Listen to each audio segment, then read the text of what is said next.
All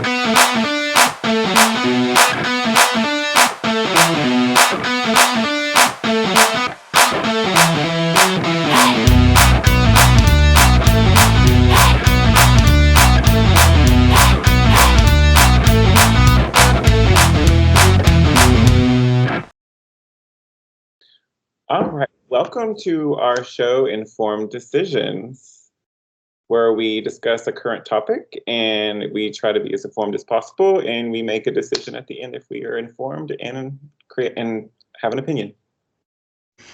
I'm Garrison. I am a pop culture fanatic. I love everything pop culture, and I have a lot of useless information in my brain. I'm Sam, and God, that applies. I mean, that's like, you might as well have described me. Also, huge pop culture fanatic. Also would have called it useless, except now I think I can put it to use. So I no longer think it's useless. Well, that's why we have this show. Because we're going to be talking about the Buffy the Vampire Slayer sequel reboot show, and we both are wearing our Sunnydale High School memorabilia in honor of our topic. So, there is a new Buffy the Vampire Slayer sequel show coming out. We don't know when. It's by Hulu. It's going to be on Hulu. Sarah Michelle Gellar has signed on, and it has a director and a writer. The director is Chloe Zhao, and she has history of writing Nomadland, which did win an Oscar, and the Marvel movie Eternals. And it's going to be written by Nora Zuckerman and Lily Zuckerman, who wrote Agents of S.H.I.E.L.D. and Poker Face. And Agents of S.H.I.E.L.D. was also created by Joss Whedon, which is another connection to this new project. Yes, it is. So thank you for that recap. I have a lot of conflicting emotions about this. I don't know how you feel about it. There have been talks, there have been rumors about this for years, about them doing a reboot. And there have been various articles over the year. At one point, they were going to do it with I think an all-black cast at one point. I remember seeing an article about that. But this has been in the works for a while. I personally, the original show is so dear to my heart. It's my favorite show ever. I look at it as such a brilliant, beautiful, powerful metaphor for growing up, of the transition from childhood to adolescence and all the mistakes that makes, in addition to combining it with iconography of, the chosen one, the savior taken from Christianity, whether you're Christian or not, and the show does not come down on the side of it, but as a very, very powerful, resonant metaphor. I think especially just for being the hero of your own life, and the captain of your own ship, as it were, and doing the best you can to make a difference in the world, a difference for good, save the world a lot, save the world every day, do the best you can. And it touched on so many amazing themes, themes of loneliness, themes of isolation. It dealt with LGBTQ issues. It dealt with feminism. It was a show that initially turned the trope of the blonde who goes off alone and gets killed by the big slasher on its head by making the blonde this super powerful heroine who saved the world. And it resonated with so many of us. And most importantly, the dialogue was just, I think, really the star of the show, because the vernacular that it introduced, it was so snappy and so rhythmic and so unique. And it helped perpetuate and develop these wonderful characters who've become a part of the pop culture lexicon and a part of our lives. And the show is a huge fan base, and there are college courses taught on the theories that it deals with. It's an amazing show. I thought the show ended so perfectly, on such the right note of optimism with like the possibility of these characters who survived going on to have lives, and us not knowing what they were because the possibilities were endless. They'd say they had destroyed Sunnydale. Oops, spoiler alert. And and the town was no longer. They had nowhere to live anymore. Like the town was gone. They had no homes anymore. But they had the possibility of living lives free of having evil demons infest their lives every day. It was a beautiful ending, and the possibility of having a normal life for all of them, which was so exhilarating. At the same time, I didn't want there to be a reboot for the longest time. I really did not, because I was so happy with the way it ended. But now that now that Mother herself has officially signed on, Queen Sarah Michelle Gellar, now that she's on board in some capacity, and now that Sam Dollar is producing it, Dolly Parton's company, of which she's a silent part, I had no idea this was happening until just now. And now that it's got all of these amazing collaborators involved, I am kind of curious to see where it goes. I'm really kind of hyped up now. Oh, I agree. I grew up with the show. Like it was. I didn't really start watching it week to week till season 4. But I always knew of the show. I was nine when it came out, and my sister watched it at first. But it was always there. It was always like the highlight of my week to go and watch that show.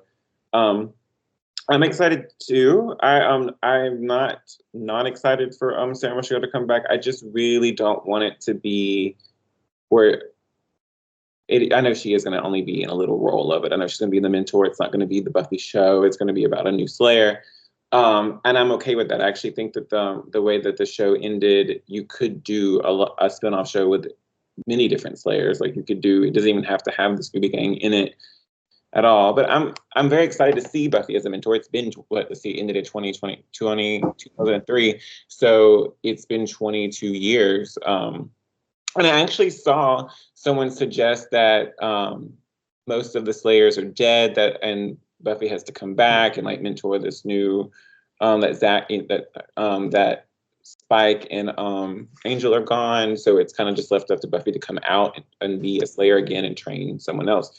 And I kind of like that idea of Dark, that we don't have all this different people from like distracting with the anti-aging stuff from the vampires. I just don't want to see any of that. I kind of would be okay with a new cast, with like some of the old cast coming in and playing an important role, not just there just to be there for the cameo. Because I find that you can feel it when it's like that, or when they're not, the character anymore, that they don't have the essence of that character, even though I know it's been 22 years. That being said, like, what is your favorite, or some of your favorite episodes from the original show?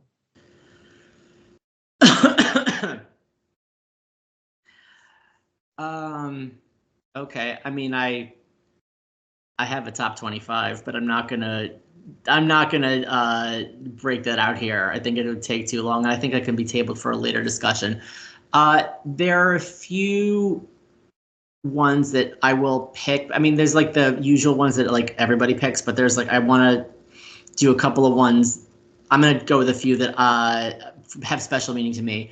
Right off the top, I'm going to go with Earshot. Because it was one of 2 episodes that was postponed in its original air date due to the Columbine High School shooting, that tragic school shooting in 1999. And that is directly the topic that it dealt with. And it dealt with it in the wittiest, funniest, most humane way that one would expect of that show at the time. The acknowledgement of somebody being so full of anger and so full of despair that they are and feeling ignored and isolated and alone, that they have to end their rage by taking out a bunch of their classmates, and without spoiling it, let's just say that topic gets it ends up being a little bit of a red herring, but the suspect in question does turn out to be extremely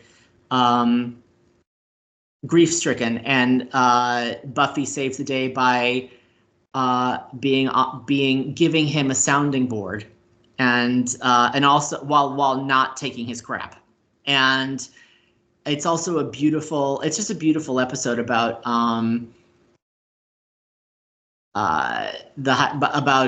really, honestly, the show was initially conceived, among other things, as the concept of like high school as a horror film, and this is like literally the show's like statement. Like that episode is like the show's like kind of like almost its thesis of Buffy temporarily being given the power to hear everyone's thoughts and hearing the thoughts of all the other students and realizing how lonely they are, how much they hate themselves, or how much pressure they feel to conform into high school and what's popular and avoid what isn't. And that's kind of like uses it to be like a little microcosm of the adolescence, and it was extremely well done. And I'll just say that my favorite line is when Cordelia walks in and says like, "Oh, hi, Mr. Beach. I was wondering, were you going to kill a whole bunch of people tomorrow?" Oh, it's for the yearbook. Yes, I was gonna say it's like the best Cordelia episode, even though it's she's not in it that much. Like she goes, "What am I even doing here? What does this have to do with me?" It's for the yearbook. Like Cordelia's my favorite character in the Buffyverse, and I just love those lines. I love her in all of Buffy. I love her in most of Angel. And that episode is perfection. Like it's got the right amount of comedy with the drama, with the good topic points that are important. And I think that that's what we actually need. I think we need a show that can be funny, that can be serious, that takes topics, but it's not too preachy in your face. I did a Google search before we started our talk, and of feminist shows, and I saw a lot of lists of things. I haven't seen any of them. I haven't seen the Wonderful Miss Maisel. I know that is considered great. Marvelous. And they're marvelous. And I'll have to check it out. But it's just, I feel like, in my opinion, that to have a show like Buffy where people tackle everyday things that has a metaphor of a monster and can make that manifest in your face, where you can fight, like get that satisfaction of fighting the demon and killing the demon and having a friend group and watching a powerful woman save the day every week, but also not be perfect. Like it's not like she's gonna, like Buffy, I never felt like was perfect. She actually was never the smartest one. She relied on everybody else to band together to help save the day. I just loved that about the show. I just think the show, I had a friend group in high school, and it was a small group, but I felt the same. Actually, there's a lot of things that Buffy means. Like my favorite episode ever, and it's such a basic episode. It's not one of the grand ones, but is The Freshman. I love The Freshman because it captured, even though it was later, I saw it first, but when I revisit The Freshman, it captures the exact feeling I felt on my first day of college. Like Buffy in that the campus quarter where she's seeing all the people, I felt the same way. It looked the same way. I went to a very similar looking college as Buffy. And I was like, this show is special that, it was already that old when I went to college in 2006, like from 1999 or 1999. Like, so there's already that time has passed, and it still captured what it feels like. So it was such an honest show. Also, it is near and dear with me because this is a big episode. It is a hard episode for me to watch. But the body, the way that, and this may be too much information, like it's not there, but the way that Buffy finds her mom dead, the same exact way I found my grandmother dead who raised me. So it actually the same year that show happened. Like I remember I watched that episode at my grandmother's house, and then a few months later, the same situation happened to me. So I'll always be kind of bonded to your face. I'm so sorry. I had no idea. Oh, I know. Like it's because it's a long time ago. I was 13 years old, so it feels like it happened to a different person. Until I watch Buffy the Vampire Slayer. It's like an old friend that knows all your secrets. And I welcome it. Like every Thanksgiving, there was always a marathon on FX for Buffy, so it feels like home for me to watch Buffy on Thanksgiving. Of course, there's the Thanksgiving episode, but I just smile when I watch The Freshman because it just reminds me of being a freshman in college. And then at the end of the day, like basically what happened is that me and my best friend Laura, we went to high school together, experienced the day kind of separate. And then at the end of after all that, me and my friends went and saw a movie. We went and saw The Omen, the remake. And I don't know, it just felt all right at the end. Like you felt like you had your friends back together for that moment, but everything was different. And I just think that I just like how the show paralleled with my life a lot.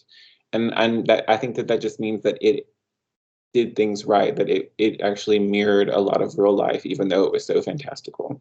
So if they can capture that, which Sarah Michelle Gellar was really strict that she never wanted to come back and do a reboot, if something got said at those coffee meetings where she can do, and she sees the old show in this, then I am super excited. I am kind of bummed that she won't be the star because I would love to see a 40-something-year-old Slayer. That's one thing I liked about the Audible show. Where Charisma Carpenter Cordelia was the Slayer. I really enjoyed that, and I really hope they do bring Charisma Carpenter back because I know she is a powers that be now, and I think it could totally be done. I know that they have to write a lot of different stuff, but watching her on TikTok talk about Buffy, she's never watched it, but talk about her experiences gives me life. I love that she's super honest, and she was my favorite character.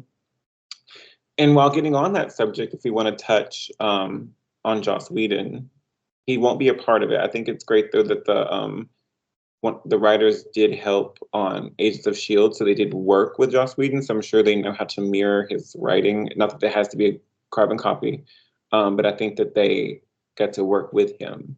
But what are your thoughts on all the controversy with Joss Whedon? Well, thank you. I'm glad you asked. Because I was going to bring that up because it just seems like a natural segue because Charisma Carpenter is one of the few celebrities who I still follow on social media because I really appreciate the way that she's used her platform to amplify certain social causes. And so and she just seems like such a real kind, genuine person. You know,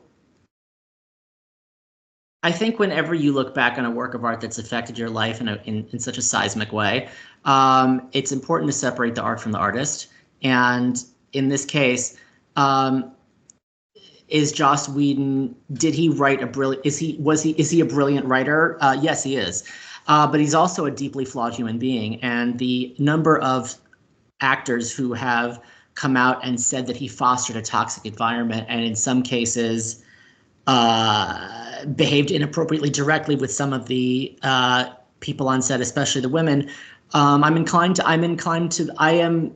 believe the women. I know Sarah Michelle Gellar was never truly specific about anything in particular, but I remember reading about what Charisma said about how cruel he was to her during her pregnancy, which was such a disgusting way to behave. And that essentially her decision to get pregnant and have a child and have a happy life and create a life and a relationship with that child and raise the child and everything like that was met with such rancor by Whedon that he essentially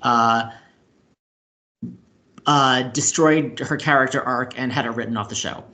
I also heard what Michelle Trachtenberg said, and that really disturbed me. That really, really disturbed me. Like some sort of note about how Joss Whedon was not ever allowed to be alone with her. Like, I don't know what the hell happened, but she was a child when she started filming that show because that's really effed up. I think that it's the right move to not have him involved. I don't know how they managed to do it. I don't know everything about copyright laws, but I'm glad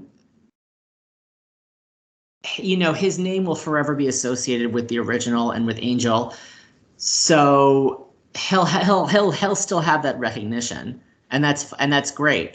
But that doesn't mean that he should continue to benefit if or continue to be involved with the project if he's behaved in such repulsive ways, allegedly, that that people don't want to be associated with him because of how he treated them. So, you know, I'm glad he gave Buffy to the world. I'll always be grateful for that. But I just think it's unfortunate for everyone involved that he was so allegedly abusive. And it's really like, he just like damaged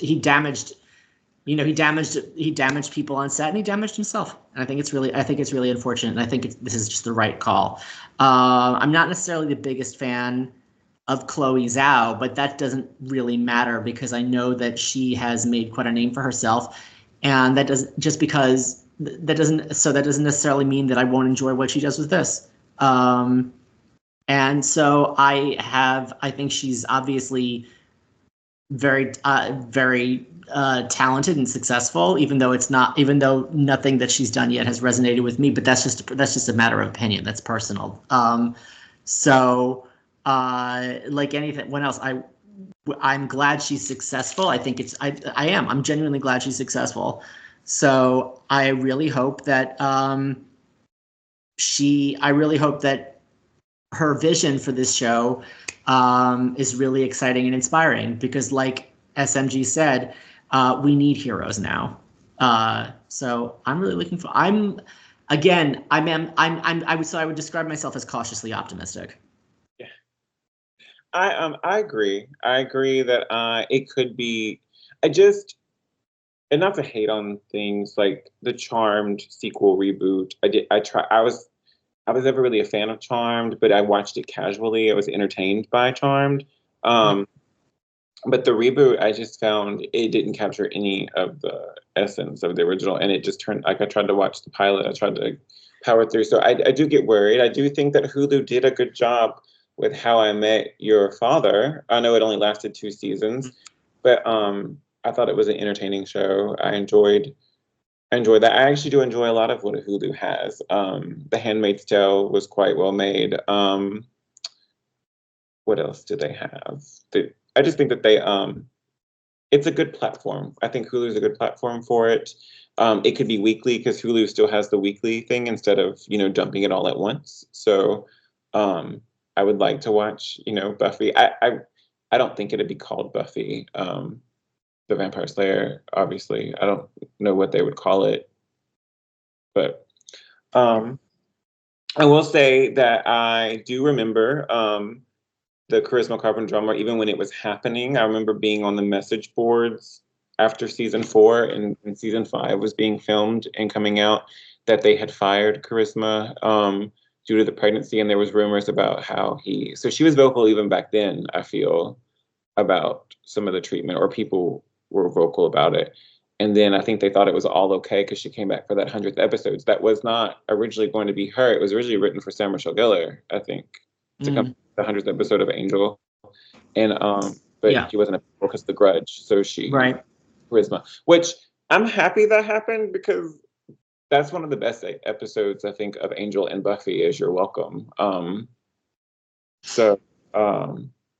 I guess I should say my opinion on Joss is I do think people are flawed, like you said, and I think people make mistakes. But I also believe that I don't know what happens behind the scenes, but I think that we should make amends with the people that we've hurt. I don't know. Like I don't want to make assumptions or anything. It's all allegedly, but it continued all up on until Justice League. So I don't know what kind of person he is now, because with Ray Fisher and Gal Gadot, have all came out and said things. So I have especially the older I get, not that it's ever okay, a very zero tolerance for bullying. I am a supervisor of people, and anytime that there's bullying involved, I say, please come to me as soon as possible so we can fix it in real time, because I just think that there's no sense in that, especially the one where I know people pick and I know people, but there's a difference between picking at somebody, which I still don't love, actually bullying somebody, or just being negative to somebody just to be negative. It's not beneficial to anybody. And it's not hard to be a decent person at work, unless you're very immature. So I am excited that it is women leading women in this new, I know, two men talking about women leading. I agree. I agree. I am excited and I am excited. I've never seen either one of Chloe Zhao's movies, which I should change that. But I am excited that somebody that has such high regarded work is going to be working on something like Buffy the Vampire Slayer, which I remember being a kid in Buffy the Vampire Slayer, although quite popular, and they do write stuff about it. But I feel like in my circle was not regarded as something great. It was just, they were like, oh, you like Buffy? Oh, like.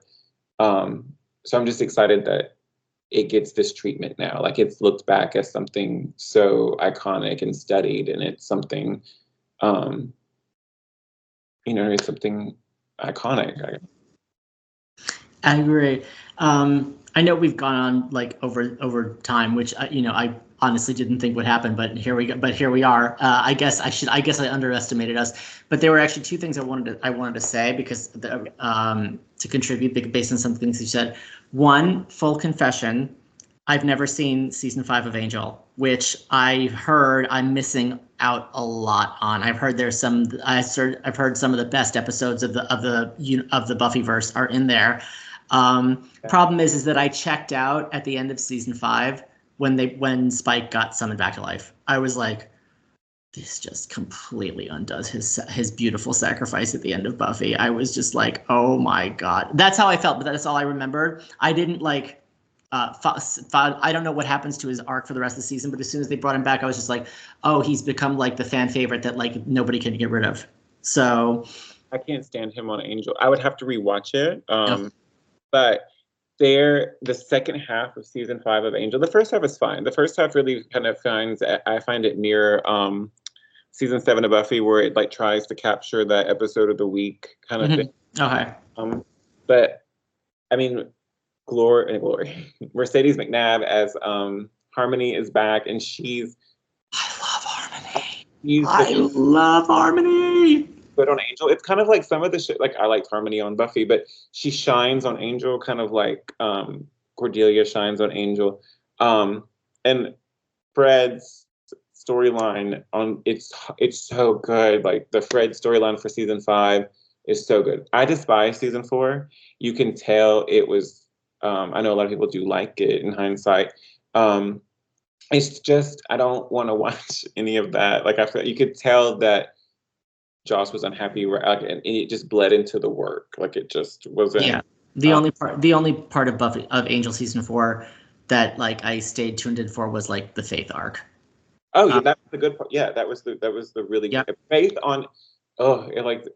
Faith on Angel, like the season 1 of episodes of Faith on Angel is some really good TV. Yeah.